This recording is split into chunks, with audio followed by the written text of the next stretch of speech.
Primeiro capítulo de número 12. Roboão causa separação entre as tribos. Na verdade, tudo aquilo que foi consequência dos erros de Salomão vão estourar no reinado do filho, que é o Roboão. A partir do capítulo 12, nós teremos a divisão do reino de Israel e a formação dos reinos do sul e do norte. Verso 1 diz: E foi Roboão para Siquém, porque todo Israel veio a Siquém para o fazerem rei. E sucedeu, pois, que, ouvindo Jeroboão, filho de Nebate, estando ainda no Egito, porque fugira de diante do rei Salomão, e habitava Jeroboão no Egito, enviaram e o mandaram chamar, e Jeroboão e toda a congregação de Israel vieram, e falaram a Roboão, dizendo: Teu pai agravou o nosso jugo. Agora, pois, alivia tu a dura servidão de teu pai e o seu pesado jugo que nos impôs, e nós te serviremos. Vamos entender. Nós sabemos que isso já era um propósito de Deus, então não tinha como evitar. Aqui no verso 1, diz que Roboão foi para Siquém. Por que Roboão foi para Siquém? Roboão era rei do sul, e justamente ali era a capital em Jerusalém. Já Siquém era uma das cidades mais importantes da parte norte, porque em Siquém foi justamente aonde Josué, quando ele entrou na terra e antes da sua morte, lá no capítulo 24, ele fez um grande discurso ali, uma assembleia geral, que foi onde ele colocou bem claramente que deveria ser adotada a cultura de servir a Deus. Aquele famoso texto que ele fala: eu e minha casa serviremos ao Senhor. E então, naquele contexto, Siquém era uma das cidades mais importantes do norte. Inclusive, vai ser a primeira capital do norte, justamente Siquém. E após o cativeiro, vai ser uma das principais cidades, se não a principal cidade do que é chamado província dos samaritanos, ou de Samaria. Então, na verdade, Siquém, sempre uma cidade muito importante, sem contar que é aquela cidade onde os filhos de Jacó, Simeão e Levi mataram os siquemitas, a traição, isso lá atrás, lá em Gênesis. Então, e Siquém também é bom colocar, no futuro ela vai ser identificada como Sicar, é aquela mesma cidade lá que fala no episódio da mulher samaritana. Enfim, Siquém era uma cidade estratégica, além de estar justamente entre os dois montes, o Ebal e o Gerizim, que eram os montes da bênção, da maldição, aquela questão toda. Então não é nada por acaso, aqui existe uma politicagem. Roboão, sabendo que seu reino está enfraquecido, e justamente estava, ele vai para o centro de convenções, digamos assim, de Israel, que era a parte norte. Mas ele chegando ali, ele vai ter uma surpresa. Por quê? O Roboão, que era o líder, digamos assim, do norte, e aquele que ele já se era conhecido que seria o novo rei de Israel, da parte de cima, das 10 tribos, ele retorna do Egito e vai liderar o povo. E ele é porta-voz perante Roboão, falando em nome do povo. E ele está pedindo o quê? Ele está pedindo alívio na carga tributária, porque Salomão carregou muito essa carga tributária. E assim o que acontece? Jeroboão, liderando o norte, ele vai bater de frente com o reinado de Roboão. E Roboão, que está iniciando o seu reinado agora, ele teria que decidir se mudaria ou não a questão dos tributos, dos impostos e etc. 5. E ele lhes disse: Ide-vos até o terceiro dia e voltai a mim. E o povo se foi. E teve o rei Roboão conselho com os anciãos que estavam na presença de Salomão, seu pai, quando este ainda vivia, dizendo: Como aconselhais vós que se responda a este povo? E eles lhe falaram, dizendo: Se hoje fores servo deste povo e o servires, e respondendo-lhe lhe falares boas palavras, todos os dias serão teus servos. Porém, ele deixou o conselho que os anciãos lhe tinham aconselhado e teve conselho com os jovens que haviam crescido com ele, que estavam diante dele. Quer dizer o seguinte, ele foi, primeiramente, aos conselheiros do seu pai, aos anciãos, aos de mais idade, àqueles que na verdade possuíam sabedoria e experiência de vida. E eles disseram: olha, se você arrochar, o povo vai trincar contigo. Mas se você aliviar, você vai ter servos para sempre. Só que ele deixou o conselho dos mais velhos e foi se aconselhar com aqueles jovens, companheiros de juventude, aqueles que cresceram juntamente com ele. E aqui vai ser o problema sério. Aqui está justamente no verso 8. Porém ele deixou o conselho dos anciãos e foi se aconselhar com os jovens. 9. E disse-lhes: aconselhais vós que respondamos a este povo que me falou, dizendo: alivia o jugo que teu pai nos impôs? E os jovens que haviam crescido com ele lhe falaram, dizendo: assim falarás a este povo que te falou, dizendo: teu pai fez pesadíssimo o nosso jugo, mas tu o alivia de sobre nós. Assim lhe falarás. 2 pontos. Meu dedo mínimo é mais grosso do que os lombos de meu pai. Ele está dizendo o seguinte: se vocês acham que o meu pai foi rigoroso, que o meu pai foi muito severo, olha só, o meu dedinho mínimo é muito mais grosso do que os lombos do meu pai. O lombo é a cintura. Tipo o seguinte: se você acha que o meu pai ele era pesado, eu serei muito mais do que ele. Ele diz assim: assim que se meu pai vos carregou de um jugo pesado, ainda eu aumentarei o vosso jugo. Meu pai vos castigou com açoites, porém eu vos castigarei com escorpiões. Olha o conselho que a juventude deu para ele. Veio, pois, Jeroboão e todo o povo ao 3º dia a Roboão, como o rei havia falado, dizendo: voltai a mim ao 3º dia. E o rei lhe respondeu, e o rei respondeu ao povo duramente, porque deixaram o conselho que os anciãos lhe haviam aconselhado. E lhe falou conforme o conselho dos jovens, dizendo: meu pai agravou o vosso jugo, porém eu ainda aumentarei o vosso jugo. Meu pai vos castigou com açoites, porém eu vos castigarei com escorpiões. O rei, pois, não deu ouvidos ao povo, porque esta revolta vinha do Senhor, para confirmar a palavra que o Senhor tinha dito pelo ministério de Aías, o silonita, a Jeroboão, filho de Nebate. Bom, nós sempre trabalhamos com os 2 pontos, um lado humano e um lado divino. Pelo lado humano, aqui Roboão está sendo um péssimo administrador, seguindo o conselho da juventude, quando ele tinha que aliviar o jugo, porque na verdade os impostos eram muito altos sobre as tribos do norte, e a tribo do sul, no caso Judá, era isenta. Então eles estão pedindo uma anistia, uma diminuição de carga, e Roboão agora fala o contrário: não, eu vou aumentar mais ainda. O que vai acontecer, vai haver o racha. Só que aqui fica claramente a parte divina, isso tinha que acontecer, porque já estava previsto a divisão do reino de Israel. Veja no 16. Vendo, pois, todo Israel que o rei não lhe dava ouvidos, tornou-lhe o povo a responder, dizendo: que parte temos nós com Davi? Não há para nós herança no filho de Jessé. As tuas tendas, ó Israel. Tipo assim, nós não temos parte com Davi nem com o reino do sul, cada um para a sua casa. Provê agora a tua casa, ó Davi. Tipo assim, agora você arrume provisões para a tua casa, que nós estamos fora.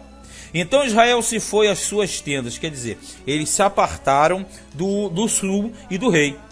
No tocante, porém, aos filhos de Israel que habitavam nas cidades de Judá, sobre eles reinou Roboão, que é o rei de acordo com a genealogia de Davi. Então o rei Roboão enviou a Adorão. Adorão, lá atrás, na narrativa, por exemplo, de 2 Samuel 20, aparece como Adonirão. Então, o Adonirão, a mesma pessoa, que estava sobre os tributos. E todo Israel apedrejou com pedras e morreu. Mas o rei Roboão se animou a subir ao seu carro para fugir para Jerusalém. Vê se você compreende. Ele disse à população que aumentaria o jugo, que cobraria mais impostos, e mandou Adonirão recolher tributo. O que aconteceu? Quando ele chegou lá, o povo apedrejou, lincharam o Adorão. Tipo o seguinte: você não quer mudar a política tributária e você chega aqui agora para querer imposto? Mataram. E aí o que acontece? Roboão correu, subiu na sua carruagem, deu no pé, senão ele seria a próxima vítima. Assim se desligaram os israelitas da casa de Davi até o dia de hoje. E sucedeu que, ouvindo todo Israel que Jeroboão tinha voltado, enviaram e o chamaram para a congregação e o fizeram rei sobre todo o Israel. E ninguém seguiu a casa de Davi, senão a tribo de Judá. Quer dizer, a profecia se cumpriu. Vindo, pois, Roboão a Jerusalém, ajuntou toda a casa de Judá e a tribo de Benjamim, 180.000 escolhidos, destros para a guerra, para pelejar contra a casa de Israel, para restituir o reino a Roboão, filho de Salomão. Veja, aqui quando ele volta, a tribo de Benjamim já aparece junto a Judá. E anteriormente não tinha falado de Benjamim, falou só de Judá. Aqui aparece, então, a tribo de Benjamim, ela vai ser acoplada à tribo do sul, à tribo de Judá, e ambos serão um só reino. Ainda tendo fragmentação de Simeão, que estava dentro do território de Judá. Então, na verdade, se tornaram 3 tribos em uma. Um grupamento só que vai ser denominado a partir de então como judeus.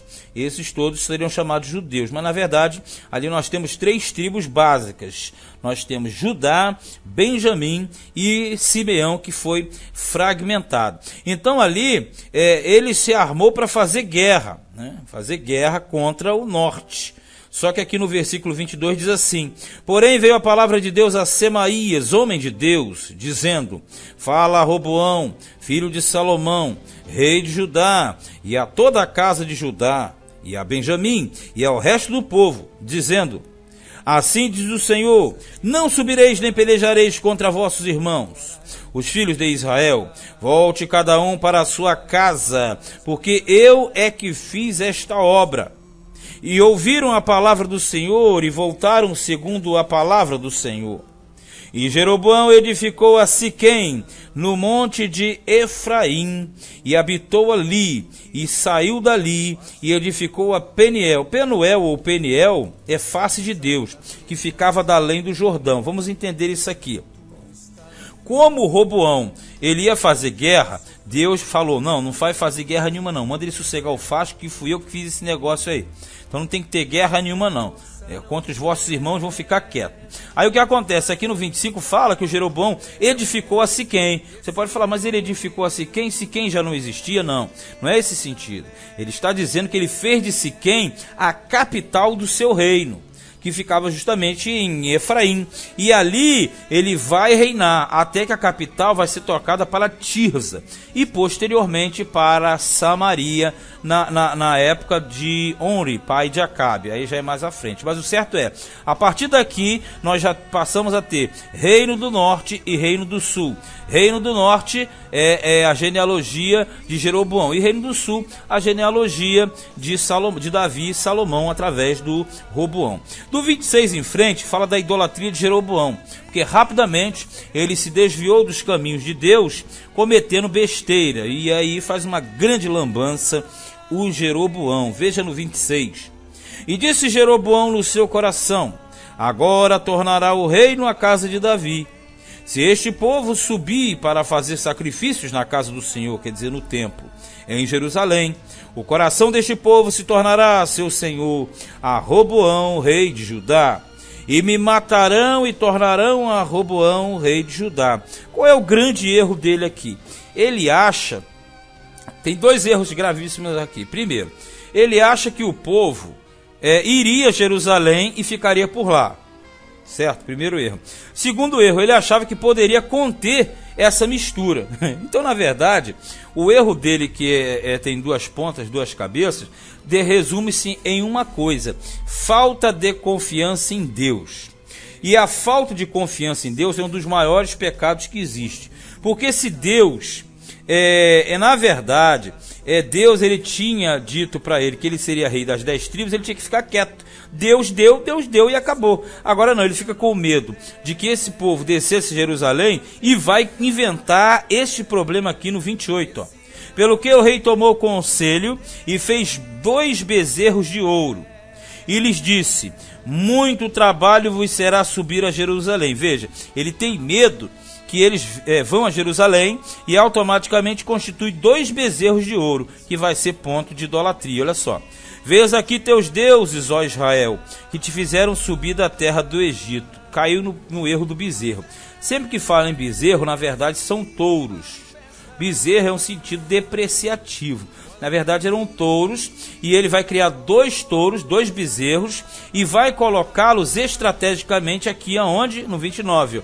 E pôs o em Betel, que é justamente a fronteira, digamos assim, de baixo, que vai para o sul, e a outra colocou em Dan, que é a fronteira lá em cima, que vai para a Síria. É mais ou menos o seguinte: quem está próximo a Dan, vai até Dan. Quem está próximo a Betel, vem a Betel. Só que ali ele feriu o segundo mandamento, porque na verdade o primeiro mandamento é: não terá outros deuses diante de mim.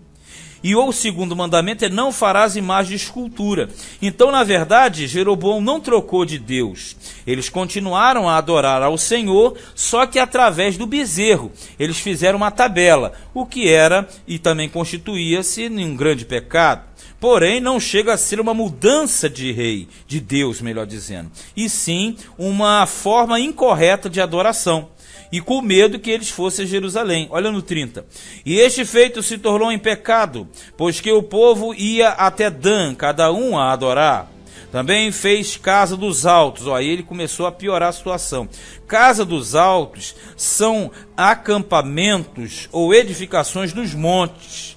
Olha só, hein? Ele está trazendo aquela adoração dos montes, que é a cultura pagã e cananeia. E fez sacerdotes dos mais baixos do povo, que não eram dos filhos de Levi, porque pela lei, sacerdote só sendo da tribo de Levi. Ele quebrou esse protocolo. E fez Jeroboão uma festa no 8º mês, no dia 15º do mês, como a festa que se fazia em Judá. E sacrificou no altar, semelhantemente fez em Betel, sacrificando os bezerros que fizera. Também em Betel estabeleceu sacerdotes aos altos que fizera. Então o negócio todo aqui é o problema, que ele criou um culto paralelo. Esse 8º mês aqui para nós cai entre outubro e novembro, que é paralelo à festa dos tabernáculos. E nós sabemos já de tempos passados que as 3 principais festas em Israel eram Páscoa, Tabernáculos e Pentecostes. Então essas 3 festas movimentavam muita gente até Jerusalém. O que aconteceu? O Jeroboão, com medo, ele coloca justamente nesse mês para evitar que Israel descesse a Jerusalém, para não perder a população. Mas não perderia, porque o próprio Deus tinha garantido que eles estariam ali. E ele fez o que? Estabeleceu o sacerdote dos altos, fez uma parafernália, como diz a Escritura, um abismo chama outro abismo. Ele foi colocando adoração, bezerro, que é o boi, o touro, e daqui a pouco já despencou para os altos e os sacerdotes. Enfim, no final disso tudo, vai dar uma grande porcalhada, um grande foco de idolatria, que vai ser consequentemente, a possibilidade da queda de Jeroboão. 33. E sacrificou no altar que fizeram em Betel, no dia 15º do 8º mês, do mês que ele tinha imaginado no seu coração. Quer dizer, ele projetou festas paralelas pela sua própria cabeça. Não tinham conotações com as festas originais. A festa original era padronizada pelo Senhor, mas ele criou festas paralelas. É mais ou menos o que acontece atualmente. A pessoa pega festas que tem no mundo secular, na questão secular, e começa a adaptá-las para o sistema das igrejas, o que na verdade não seria o correto.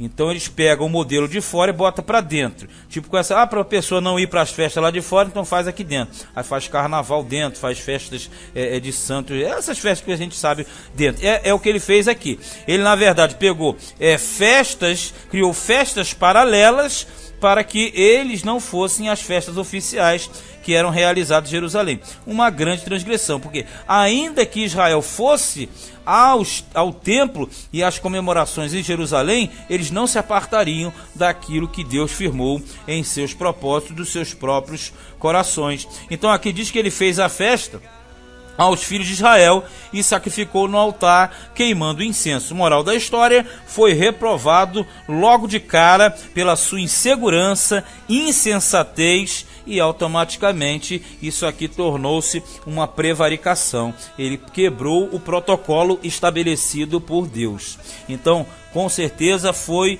o ponto de prejuízo e dano para o Jeroboão, que estava iniciando o seu reinado. Este foi o primeiro livro de Samuel, primeiro livro dos Reis, capítulo de número 12.